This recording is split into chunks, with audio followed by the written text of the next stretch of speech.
Welcome to the NitWits, a weekly roundtable discussion on the Penn State Nittany Lions, now in its 24th season. Our panel features a longtime Penn State media and NitWits tag team, Neil Rudell of the Altoona-Mirror and Mark Brennan of Lions 24/7 with Fight on State. Between them, they've covered Penn State for more than 75 years. The NitWits are hosted by WTAJ's Anderly Penwell, and each week we welcome a former Nittany Lion as our special guest analyst. The NitWits are brought to you by Irwin Financial, Raymond James, a firm foundation for your financial future. By Monarch Cleaners, for all your dry cleaning, carpet cleaning, and rug cleaning. By Reed and Solani Orthodontics, providing friendly, family-focused orthodontic care in Altoona, Bedford, and Huntington. By McAleer's Plumbing, specializing in plumbing, heating, and air conditioning, serving our community since 1886. By Remax Results Realty Group, committed to a culture of professionalism, productivity, and exceptional service. By Dorman's Jewelry, the answer is always Dorman's. By Star Beverage, no matter what type of weather, we are a convenient drive-through one-stop beer store. By Kogan Electric, lighting the way for you. By NovaCare, Altoona and State College, we proudly support Penn State football. By Quattrini Rafferty, attorneys at law, Michael Rooch, peace of mind after an injury or illness. By Lions 24/7 with Fight on State, your online home for Penn State football and recruiting coverage. And by the Altoona-Mirror, featuring Penn State Game Day every Friday and Penn State Extra every Monday. Welcome to Nittany Nation Overtime. Well, good evening and welcome inside Nittany Nation Overtime. I'm Andrew Clay, sitting in for Anderly Penwell. We've, of course, got the Nitwits, Mark Brennan and Neil Rudell. And this week, we've got Massimo Manca as our guest. Massimo, thanks for joining us. Thank you. Thanks for having me. 20-18, 9 overtime. I don't want to say thriller. Let's drop the word thriller here. Please. Let's not say thriller. This was a mess. Where do we begin, guys? Wow, it wasn't a thriller for sure. No. It's a good place. I'll begin with just such a shocking loss and really one of the low moments here. Where James has been there 8 years, and I can't remember a more listless, disappointing effort. Hey, Maryland came in, was up 35-7, but we all looked at last year with extenuating circumstances. They had a lot to play for still this year. I think there were a lot of things that were exposed in this game that, kind of peel the onion, the skin off the onion a little bit, but just a real low moment, and I'm sure we'll get to the handling of the quarterback and a lot of other things. Yeah, I mean, you thought the bye week came at the perfect time following the loss to Iowa, and it's hard to imagine what they were doing during that bye week because they looked just as bad as they did at the end of the Iowa game, especially offensively. The defense did some things good, but were really pushed around, 357 yards allowed rushing, things you just don't see. I think you really have to be critical of the coaching staff, and I think the coaching staff's probably very critical of itself following a game like that when you see so many blunders, such poor play in so many different areas. Outside of special teams, there wasn't much to like in that game for Penn State. Yeah, when you look at this game, I mean, slow start was my initial thoughts, but I mean, it was just a slow game, just a bad game. Outgained, I think 395 to 227. I mean, yeah. Let's let Massimo jump in. Yeah, Massimo's been a friend of the show. He's come down every year, once a year, and you look at the schedule and he picks Illinois, and we think, hey, that'll be a kind of a walk in the park. Well, Massimo, what is your assessment? No, you use the perfect term. It's just a shocking loss. I mean, you look back 40 years ever since I've been around the program, I don't ever recall a loss like this. It was just so frustrating, just the way it all happened. And then, of course, the 9 overtimes, just unheard of. And the fans, and I was talking to you about it earlier, I'm one of the ones that had no idea what was going on with this new rule. All of a sudden you see the ball on the 3-yard line. Everyone's looking around like, what's going on here? Just very frustrating because we expected more from this team. You know, we had a whole bye week to get ready for this, and who knows, maybe we were looking ahead to Ohio State. Who knows? It sure looked like a disconnect for sure. Yeah, well, and something specifically I wanted to ask Massimo is the guy who played Division I football. How does a team not come out of a bye week energized and ready to go? I mean, isn't that what the purpose of the bye week is? Absolutely, especially after a loss that should have been avoided. You know, we thought we were a better team than Iowa, and then you have 2 weeks to get ready for Illinois, and we thought we were going to come out swinging, and we were just flat. It was just a very, very frustrating game to watch. Yeah, well, that's the other side of it. That's a bad Illinois team. I give Bielema all the credit in the world for having those guys ready to play.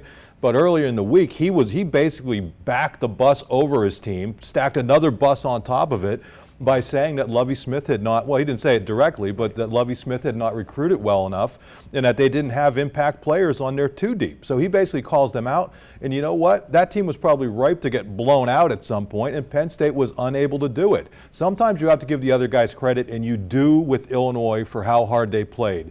But that's not a good team. And Massimo, to your point, now Penn State has lost twice in a row to teams that if you look at them on paper, it's better than. And what does that reflect on? Well, the scheme that Illinois put together was certainly effective. But, I mean, let's get to the development of the line. They were optimistic about their run game coming into this. And the first play of the game, they get dumped for a 3-yard loss, and then Clifford gets sacked. I mean, yeah, we could talk about should Clifford even have been playing. I don't really think he should have been, at least not starting. But the offensive line, I mean, that's a big part of where this program is right now. Yeah, and I think you saw the offensive line through the first half of the season play extremely well in the passing game with pass protection. With Clifford banged up, if you noticed, he wasn't throwing nearly as many deep balls in that game. He was completing dinks and dunks, and Illinois obviously realized this. The offensive line was terrible in run blocking through the first 6 games, and that just was magnified to the umpteenth power against Illinois. And again, this is an Illinois team that ranked last in the Big Ten in total yards allowed per game. If there was ever a game to get your running game, the running attack going, this was it. And James Franklin even said on his Thursday night radio show, he felt good about what the emphasis they put on it in the bye week, and that they were going to maybe have some sort of breakout game, and clearly it didn't happen. Yeah, I want to talk about Sean Clifford. The question leading into the week was he going to play? And the way Coach Franklin talked after the game, it almost sounded like they weren't sure if Clifford was going to play until the end of the week. I don't know if that's necessarily a good thing going into a game and not knowing who your quarterback is, but they say he was healthy enough to play. They say it was the best chance and he wasn't limited. I don't think any of us saw a limitations out there. Well, he couldn't run, and he has made so many big first downs the last 3 years in third down situations to keep drives alive and whatnot. So that was a problem. As the game went on, you watched the replay of it, and he winced a lot when he was hit. I really felt bad for him. I'm really not sure that he should have been out there. I think he should have been more of an emergency type situation. Yeah, I don't doubt that the staff got proper medical clearance. I mean, I'm sure they do that. They're not going to put a kid in a bad position. What I do think they did, though, are a couple things. Number one, if you can't beat Illinois with Taquan Roberson, who admittedly struggled at Iowa, but if you can't beat Illinois with him, you are not going to beat Ohio State with no matter who you're playing with. You're tipping off your pick already? I don't think it's very difficult to be tipping off the pick. I think it would have been an ideal situation to get Roberson in there, maybe build back some confidence. What did we learn at Iowa? You are not a top 5 team unless you have a good backup quarterback. And okay, he didn't do it at Iowa, but give the kid a chance. This way, maybe Clifford gets even healthier and you give yourself more of a chance. Now, how could you ever go back to Roberson? Yeah. Can you go back to him when you played a clearly banged up, injured Clifford ahead of him? Especially with the next 2 games being away, that it would have been a good opportunity for him to play in front of our surroundings, his home surrounding. See, I agree with that because he went out to Iowa, and obviously they could taste blood out there, and their fans really turned on the situation. Now you're home. I think the fans would have encouraged him, and he would have felt more comfortable. And in the couple cameos he was in this year late, he functioned. He threw a touchdown pass. He looked like he can move a little bit. So if he did struggle, then you could have put Clifford in, and he would have been energized the fans too, just coming out. I think the psychology of how to use the home crowd was kind of bothersome. And real quick, if Roberson was really still struggling that much, you have a kid, Vayu, who's on scholarship. He arrived in January. I know that's not easy, but we look around the country and we see other teams perfectly capable of putting backup quarterbacks in. Why at Penn State is this like brain surgery that either you're putting them in way too late, they're not ready when they get in. It's a frustrating thing, I'm sure, for fans to see. Well, let's put a pause in this conversation quick. Let's head to break real quick. When we come back, I want to get back into that conversation about the running game. We'll talk about that more after the break. You're watching Nittany Nation Overtime. The NitWits are being brought to you by Irwin Financial, Raymond James, a firm foundation for your financial future. By Monarch Cleaners, for all your dry cleaning, carpet cleaning, and rug cleaning. By Reed and Salaney Orthodontics, providing friendly, family-focused orthodontic care in Altoona, Bedford, and Huntington. By McAleer's Plumbing, specializing in plumbing, heating, and air conditioning, serving our community since 1886.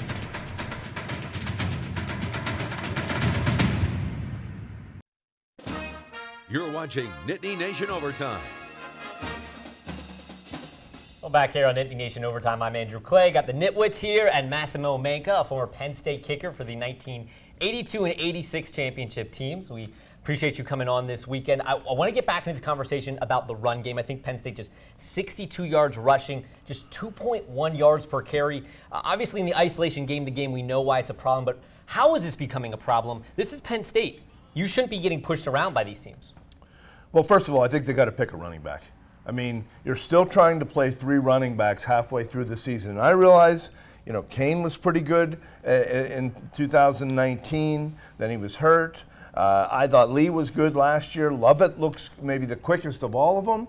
But in trying to divide these carries, especially against a team that won't give you the ball, there's not enough plays to go around, and these guys cannot get a feel. I think they got to make a decision, even if that means somebody might not like the decision. Well, I also think it goes back to the quarterback situation a little bit, because what did we learn? We learned that when Clifford can't run the ball, the rushing game gets even worse than it was. I know that technically Penn State had fewer rushing yards at Wisconsin, but that was against a much better defense. This was against a bad defense. And I think that was another one of the issues with playing Clifford is now he's a big part of what you do with your running game. And even if they haven't run him as much as they did in past years, picking up a first down, getting 8 or 10 yards, maybe sneaking in for a touchdown. That's why I think if Roberson were in there, he's still able to do those things. We saw some of those things from Roberson. So your offensive line's struggling. You can't pick a running back. Wouldn't you go with the more mobile quarterback if Clifford's banged up? And what great running backs we have. Like you said, it's so frustrating because they're capable of breaking one at any moment. But it was so frustrating to see how Illinois knew exactly what was coming. Every single time we had a rushing play, they were one step ahead of us every single time. And I think that gets to a little bit of player development here, on your offensive line. I mean, who's the last great offensive lineman they have? Is it Levi Brown, for God's sakes? Well, Wisniewski was pretty good. Okay. And A.Q. Shipley was good. So those guys. Well, that's already going back about 10 plus years. You're not getting an argument from me. Yeah. And even the development of a backup quarterback that can come in and be serviceable. Yeah, when you're switching your center in the third quarter of the 7th game of the season, we got an issue. Yeah. That's something that should have been done. If you don't think Miranda is the guy at center, and they moved him over to guard, moved Juice Scruggs. I like the move, didn't pay dividends in that game, but I think Juice Scruggs has a big upside. I think we'll see more of that. But when you're making those moves, and let's go back, let's get, in overtime, you have 9 overtimes, or 7 of them from the 3-yard line. And I'm with you, Massimo. I couldn't figure it out what was going on either. You can't score from the 3-yard line more than the one time they did or whatever it was. I mean, that's. Yeah, and we tried all sorts of trick plays and, little shuffle passes. Could you imagine, I mean, and I hate to do this, but could you imagine when you played, if that rule were in, how many end-around passes would have been thrown? That would have been Manoah and Steve Smith. We had Manoah and Steve Smith. That's what I'm give saying. Him the ball. But there were situations in that game, in short yardage situations. In the one overtime, it's 3rd and 2 where they need a touchdown to win, and they didn't get it. They had to kick another field goal. Throwing the ball to Clifford in that situation, I mean, like, you haven't asked enough of him, and now you're going to make him catch a ball on a 2-point conversion. Hey, Yurcich, let's face it, he's 4 of 17 on 3rd down yesterday and 1 of 7 from 2-point. Not a great day for him. Yeah. You know what I like, real quick, the fact that we've been talking for 15, 20 minutes and we haven't, a lot of people are making comments about the officiating and how terrible it was. We're not making excuses here. We lost because we didn't want it as much as Illinois did. Well, we've also come to realize the officiating usually stinks in the Big Ten, and it's even worse in the SEC. That's not why we lost. Right. That's not why we lost. Well, I agree with that, and there was a lot of delayed responses from these officials. But Rutgers had two touchdowns called back. Illinois. So, Illinois. I keep saying Rutgers because let's not get ahead of ourselves. The quarterback was at Rutgers. They play this week. Maybe we should make predictions for that game instead, Illinois and Rutgers. Well, nothing gets these guys fired up like a 20-18 9-overtime loss. Am I right, guys?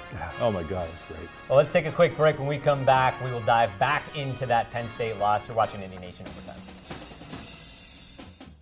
The NitWits are being brought to you by RE/MAX Results Realty Group, committed to a culture of professionalism, productivity, and exceptional service. By Dorman's Jewelry, the answer is always Dorman's.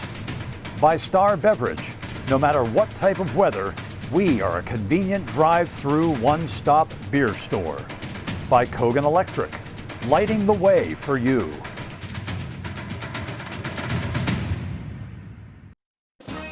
You're watching Nittany Nation Overtime. Well, back here on Nittany Nation Overtime, I got the Nitwits, Neil Riddell, Mark Brennan, and then Massimo Manca, our special guest this week. Mark, I want to talk to you quickly about the defense. Penn State created 3 turnovers, good. Gave up 357 yards on the ground, bad. Yeah, 2 quick things. I mean, number one, the defense on first down was just horrendous. I mean, and that's where I think it really hurt them. So you may say that Illinois only scored 10 points, but you weren't allowing your offense to be on the field as long as it should have been. And then the other thing is, Jaquan Brisker has played at an All-American level, and I think he is an All-American.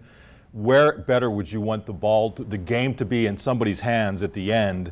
And listen, the kid dropped one. And I'm not going to get all over him, but he was in position to do it, wasn't able to do it. Still think he's an All-American, but the defense did have the ball where it needed to be at the right time, and he just couldn't hold on. Big picture, Neil, the Big Ten championship, the College Bowl playoff, all that seems now secondary because what's happening right now with this Nittany Lion team is alarming. Yeah, and I think they need to show that they can pull it all together and regroup emotionally. It starts with James. He admitted it after the game. But hey, they're 3-6 in buys under him, and also when they take their first loss, they have a tendency to let people beat them twice. Yeah, he's 3-5 now in the game following the first loss. Sometimes that's meant a losing streak too, and one is possibly approaching here. So I think they got to really regroup emotionally. Now, you guys mentioned this already. One of the bright spots of this game was, of course, the special teams. And Jordan Stout's the kicker, kickoff specialist, the punter. We have a special teams expert here, Massimo. Jordan has been just phenomenal what he's done. A little maybe inconsistent with field goals, but he's just been phenomenal this season. What's your take when you watch him? He's special kid. I mean, I haven't met him yet. I hope to meet him one day, but people think that he's a better punter than he is a place kicker. Well, I think he's proven that he's just as good kicking field goals and obviously kickoffs. He probably has, 99% have been unreturned. I think there's been 1 return this year. It's crazy. He's got a great leg. I know he's going to be playing on Sundays for sure. Having said that, I almost feel bad for Jake Pinniger because he's a good kicker himself, and unfortunately things are so competitive these days, and Jordan just happened to have a better preseason from what I understand, and he's proven that he belongs. He's a great player. How hard is it to be a master of all? Because it's punting and kicking, and they're 2 very different skills. Absolutely, and you don't see that too much, and he is able to handle it pretty well. I thought for sure that maybe just doing kickoffs and punts and long field goals like he did in previous years, but he's great. He's very, very consistent, and I watch him. I watch him pregame. I watch these guys kick, and I really like his technique, and he's really, really, really good. And would be remiss, Massimo, you shared a special teams room with one of the all-time great punters in John Bruno. I mean, this guy may be getting close to that level. Now, Bruno did it in the national title game. Right. That's a different story, but I know your friend and the late, great John Bruno, what a great player he was, and to be mentioned with him, I think, is big. Thanks for Sal. mentioning him. He's always going to be remembered as one of the best punters in Penn State history and a great friend of all of us. Well, you've been a great friend of the show. We appreciate you coming down, Massimo. Thank you. Thanks for having me. Well, hey guys, we'll take our last break. When we come back, I think the deflated ball gets on the board this week. I don't think that's a good thing, is it? Pressure's on Massimo. Pressure's on Massimo. You're watching Nittany Nation Overtime. The NitWits are being brought to you by NovaCare, Altoona and State College. We proudly support Penn State football. By Quattrini Rafferty, attorneys at law. Michael Rooch, peace of mind after an injury or illness. By Lions 24/7 with Fight on State, your online home for Penn State football and recruiting coverage. And by the Altoona Mirror, featuring Penn State Game Day every Friday and Penn State Extra every Monday. You're watching Nittany Nation Overtime. Well, back here on Nittany Nation Overtime, and guys, that deflated ball right there. Oh, no one got this pick right. I can't imagine many people in the U.S. got this pick right, to be honest. I don't know how many people would have Illinois winning that game, but they finally get on the board. So it's two people across for the most part. I think the guest got a half annually. So I guess, Neil, actually, you're still on top. Yeah, well, hey, the deflated ball gets on the board. The deflated ball had Illinois. Let's just hope the deflated ball isn't getting on the board the rest of the year. Or maybe, we might all pick Ohio State, but we're about to find out. So let's go there. Let's talk about Ohio State next weekend. Penn State's a big underdog in this game. I guess, Neil, do you want to start off with your prediction? Okay, sure. Ohio State lost to Oregon early at home, and they're really beginning to hit their stride. That Olave is really one of the great receivers that we've seen in college football and at Ohio State. He's going to present a challenge. They have so much speed. I thought actually when Urban left for whoever knows where he goes and Ryan Day took over, that might have been an opportunity to close the gap. It hasn't happened. Ryan Day's done a great job. I'm going to go ahead and say Ohio State. The only chance I see is Penn State's defense really standing on its head. I'm going to say Ohio State 37, Penn State 18. Yeah, I really wish that we would be able to see a healthy Sean Clifford in this game, because I think he would give them a legitimate shot to win out there. Penn State has played some good games out there and just hasn't been able to bring it home. And I thought maybe this is the year, but clearly, unless something miraculous happens, I hope he's all right. But unless he's able to run, I just don't see Penn State being able to keep up with them athletically. If Illinois is holding you to 10 points, what's going to happen against a team like Ohio State? So I'm probably tipping my hand a little bit. I will go Ohio State 27, Penn State 10. I'm going to disagree with you guys. All right, man. Nice. Representing the chair. Well, think about all the upsets.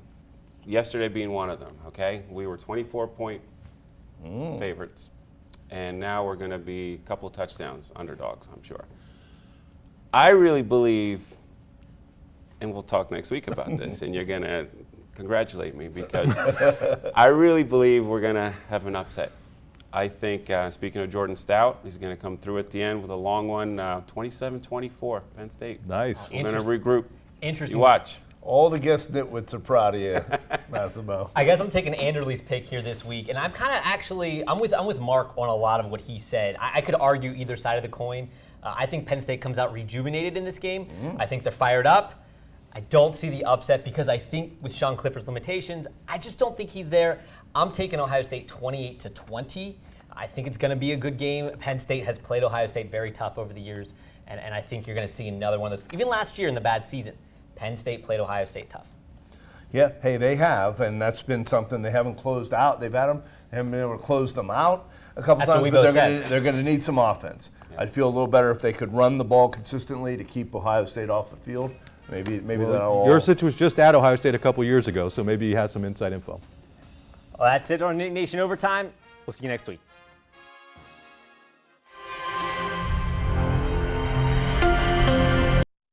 The NitWits are being brought to you by Irwin Financial, Raymond James, a firm foundation for your financial future.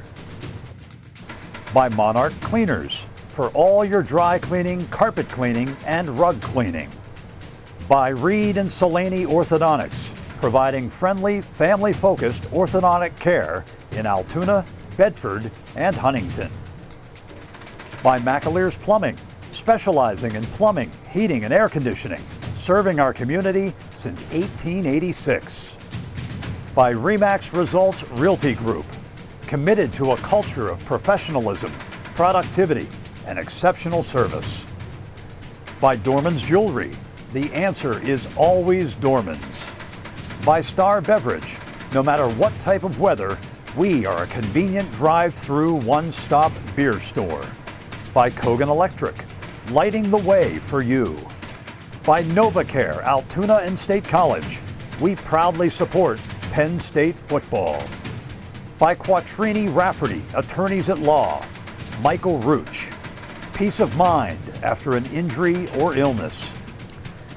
By Lions 24/7 with Fight on State, your online home for Penn State football and recruiting coverage. And by the Altoona Mirror, featuring Penn State Game Day every Friday and Penn State Extra every Monday.